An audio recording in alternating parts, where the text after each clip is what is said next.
Hop hop hop, avant que la vidéo commence, les 4 gestes importants, on like, on s'abonne, on partage, et à la fin, on commence mon petit calendrier. Bon visionnage. La FIA est-elle une entité compétente?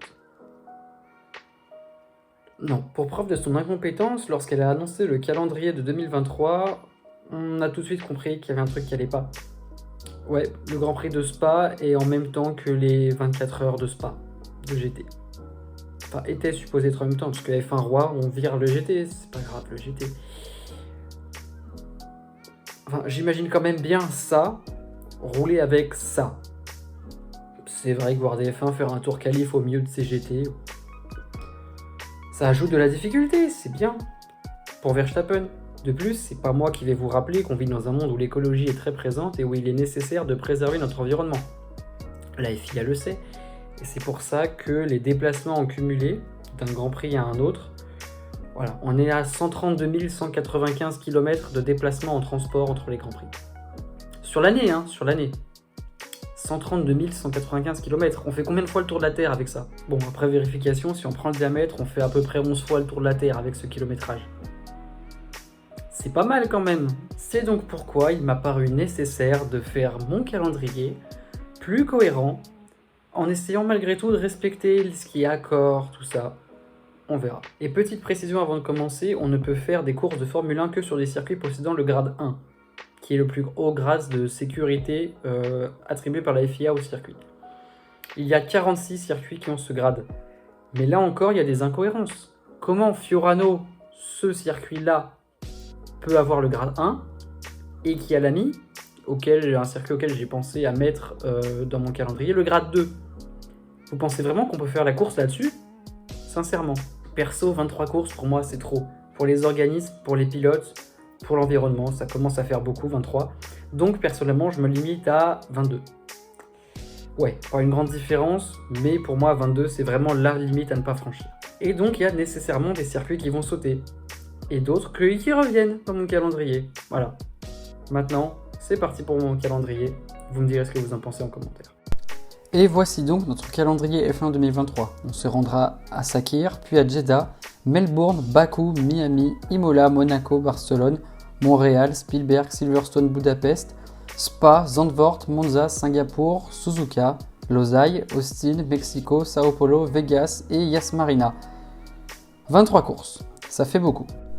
Et mon premier circuit pour débuter la saison est Bahreïn. J'ai dit auparavant que je voulais faire un calendrier le plus cohérent possible, et Bahreïn s'est installé comme un classique. Une course de nuit plaisante à regarder, un beau circuit, tout est relatif, mais un circuit sur lequel il se passe des choses, et qui a un contrat pour être le premier circuit de la saison. C'est donc pour ça que Bahreïn est premier dans mon calendrier. Et logiquement, ou non, on va à Jeddah après. Alors oui, je sais que la F1 est censée respecter les droits des hommes et des femmes avec leur fameux We Race as One, mais on va à Jeddah en Formule 1, et on va dans des pays qui ne respectent pas vraiment les droits de l'homme, en tout cas pas tous. Et Jeddah, c'est un passage obligé désormais. La F1, son sponsor principal c'est Aramco qui est une entreprise basée à Jeddah, et c'est un circuit sur lequel il se passe des choses, on a de belles courses. Si on fait abstraction de ce qui se passe en dehors, en Arabie Saoudite, dans le pays, c'est un beau circuit. C'est pourquoi Jeddah est un passage obligé et c'est pourquoi c'est mon deuxième circuit. Troisième circuit, Bakou. Bakou, il se passe souvent des choses à Bakou. Il y a quelquefois des purges, mais c'est un circuit assez plaisant sur lequel il y a souvent de l'action. Et dans un souci écologique de déplacement, j'ai choisi de mettre Bakou troisième de mon calendrier. Et pour mon quatrième circuit, on retourne en Europe à Barcelone. Barcelone qui est présent depuis 1991 maintenant. Ça commence à faire. On s'ennuie quand même un peu à Barcelone, mais voilà, c'est un classique, c'est un circuit que toutes les équipes connaissent, les tests de pré-saison se font là-bas, c'est un passage obligé, Barcelone 4e. Et en numéro 5, une nouvelle qui va en ravir beaucoup dans mon calendrier, on part en France et j'ai décidé de faire une alternance entre Le Castellet et Magny-Cours. Pourquoi? Parce que ce sont deux circuits différents. Le Castellet est unique de par son architecture, ses grandes bandes bleues et rouges, et Magny-Cours est plus technique. Voilà, Magny-Cours c'est un circuit niveau pilotage qui est quand même plus technique et je pense qu'une alternance entre les deux serait bienvenue. De plus, avec une écurie française représentée par deux pilotes français sur la grille, pour moi il ne peut pas ne pas y avoir de Grand Prix de France. Manicourt ou le Castellet en 5e Grand Prix de la saison. Et pour le 6e Grand Prix de la saison, c'est un classique. C'est un classique, on ne peut pas faire sans. On part à Monaco. Alors pourquoi le Grand Prix de France et Barcelone sont avant Monaco ? Tout simplement parce que Monaco, c'est le même week-end que le Festival de Cannes. Et le Festival de Cannes, c'est fin mai. Et donc pour arriver à un Grand Prix de Monaco qui se déroule vers la fin mai, j'ai été obligé de placer d'autres circuits avant. C'est pourquoi Monaco est 6e dans mon calendrier.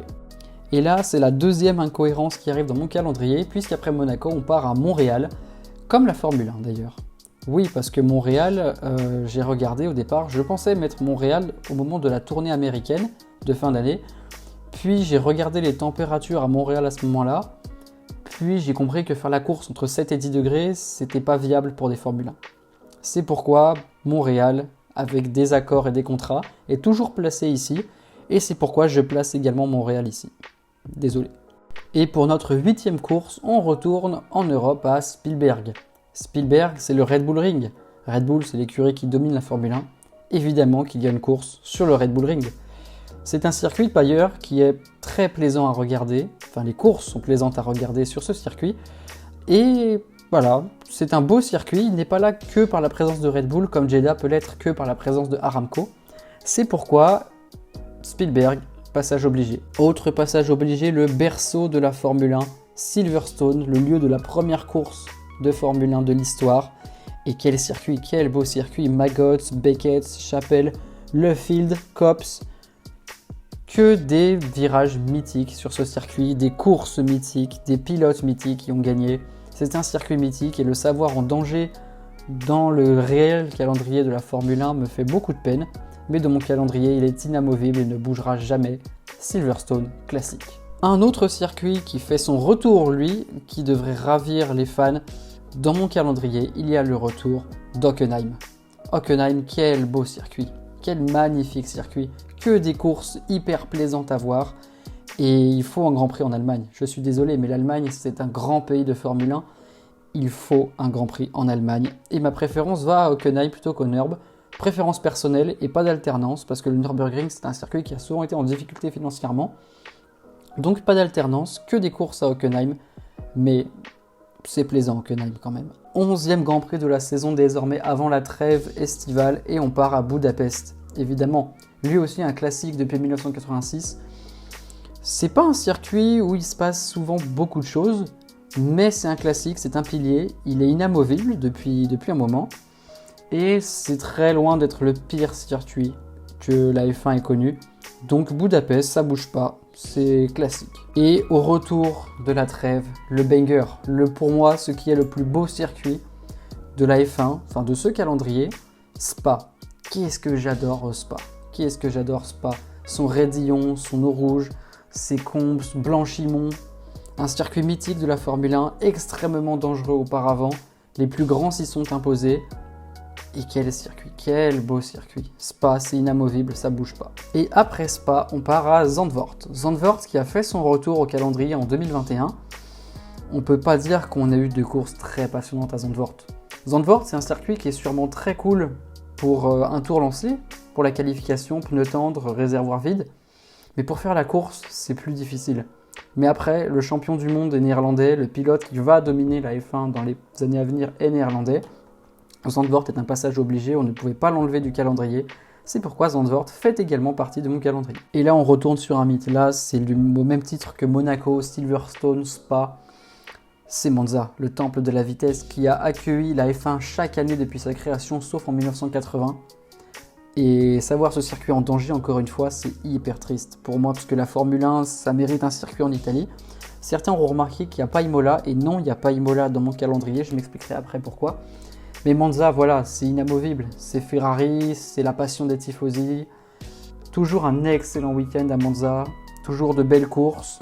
Ça bouge pas. Et après Monza, on part en Asie avec un autre circuit inamovible pour moi, Suzuka. Le Grand 8 de Suzuka. Quel beau circuit. Quelle course de fou il y a eu. C'est un circuit, là, quand on pense à Suzuka, on pense à Senna Prost, évidemment. Les plus grands moments de Formule 1 se sont déroulés là-bas. Et ce circuit ne doit pas bouger. Ce circuit doit rester pour le bien de la Formule 1. Suzuka est dans mon calendrier. Et après Suzuka, on bascule sur un circuit qui est en train de devenir un classique à mon sens.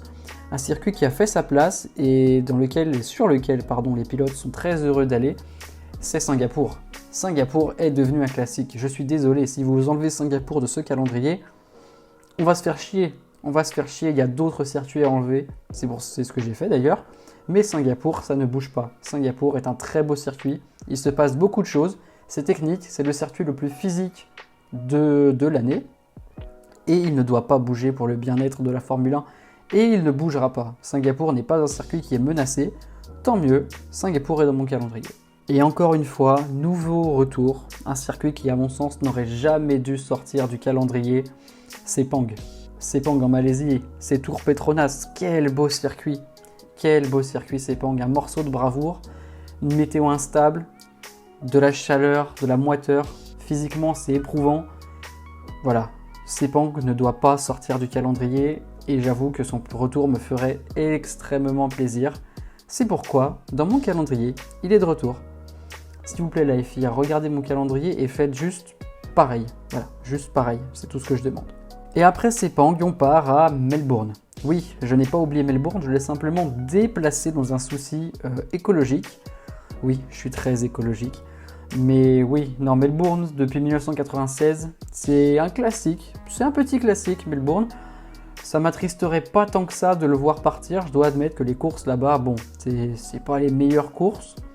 Mais c'est un circuit qui est atypique, qui ne ressemble à aucun autre. Et c'est pourquoi Melbourne a sa place dans mon calendrier. Et après Melbourne, on attaque la tournée américaine à Austin. Spoiler alert, ça sera le seul circuit américain de mon calendrier. Ouais, parce que c'est bon, si c'est pour nous faire rouler à Miami ou Vegas, mettez-nous des vrais circuits, s'il vous plaît. Mais donc voilà, Austin, ça reste, ça bouge pas, beau circuit. Sûrement un des meilleurs circuits de Tilke, Hernan Tilke, qui est le designer de la plupart des circuits du calendrier, pour ceux qui ne le savent pas. Pour moi, c'est un de ses plus beaux. Et voilà, Austin, oui, ça a sa place dans mon calendrier. Autre circuit qui a sa place dans mon calendrier, c'est Mexico. Encore une fois, pas un circuit incroyable, mais toujours une très belle ambiance et des courses assez plaisantes à Mexico, bon, sauf en 2022 où on s'est quand même bien fait chier. Mais Mexico, non, ça a sa place dans mon calendrier également. Et c'est un circuit aussi, je vais pas dire mythique, mais c'est un circuit qui a accueilli des courses par le passé. C'est un circuit qui a sa place. Et on termine la tournée américaine par le bijou de ce continent, Interlagos. Interlagos est un circuit qui ne doit jamais sortir du calendrier. Les plus belles courses chaque année se font là-bas. Il y a une météo imprévisible, il y a une ambiance, et le circuit est magnifique. Ça monte, ça descend, ça tourne. Les pilotes l'adorent. Ouais, Interlagos, quel circuit, ça ne doit pas bouger. Pour moi, c'est un classique au même titre que les Spa, les Suzuka, les Monaco. Interlagos, gros classique. Et on termine l'année par un circuit que j'aurais préféré ne pas mettre dans cette liste, Yas Marina. Non, parce que Yas Marina, soyons honnêtes, il ne se passe jamais rien.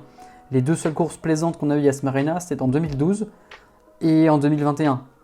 Et encore en 2021, on s'est quand même bien fait chier pendant une bonne partie de la course. C'est juste la safety car qui a relancé la course. Donc Yas Marina, oui, mais j'ai dit que je faisais un calendrier le plus réaliste possible. Et Yas Marina a un contrat pour être le dernier circuit de la saison. C'est pourquoi Yas Marina est mon dernier circuit de la saison. C'est pas mon envie personnelle. Personnellement, je finirais bien la saison Interlagos. Et dans les circuits qui nous quittent, on dit tout d'abord au revoir à Miami et sa piscine artificielle au milieu, son port artificiel, sa marina. Je sais pas ce que c'est, mais voilà, ce circuit autour du Hard Rock Stadium. Alors oui, peut-être que le cadre est joli, peut-être qu'il y a de l'ambiance, peut-être que... Mais quel intérêt, c'est un parking de plus, on en voit tous les ans des circuits qui pop comme ça, c'est des parkings.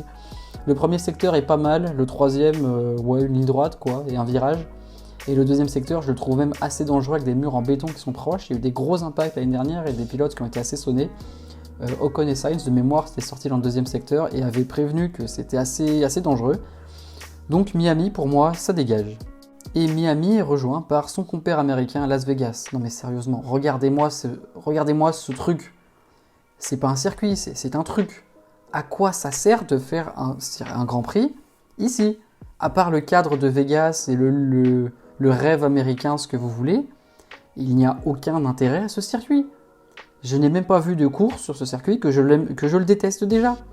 Regardez-moi ce parking. Quel intérêt de faire un circuit ici? Non mais franchement. Un autre oublié, j'en ai parlé précédemment, c'est Imola. Alors j'ai rien contre Imola, vraiment j'adore ce circuit, très très beau circuit. Pour un tour qualif, c'est un peu comme Zandvoort Imola finalement. Pour un tour qualif, ça doit être hyper plaisant. Mais pour la course, ouais. Depuis que c'est revenu, on peut pas dire qu'on a eu des courses exceptionnelles à Imola. 2020, c'était une belle sieste.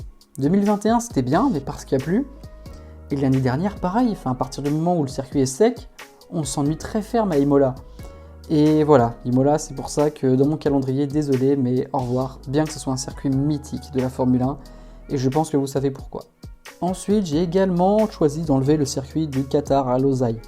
Alors cette fois, ce n'est pas un parking. Voilà, j'admets, j'ai une haine des parkings, mais cette fois, c'est pas un parking. C'est un beau circuit pour la moto. En 2021, la course était pas trop mal de souvenirs. Mais ouais, c'est un circuit au milieu du désert, un peu au milieu de rien. On a des circuits bien plus plaisants sur lesquels rouler. Bien que oui, pour un tour qualif, c'était bien, mais pour faire la course, il y a une zone de dépassement. Et oui, je trouve pas un grand intérêt à ce circuit, franchement.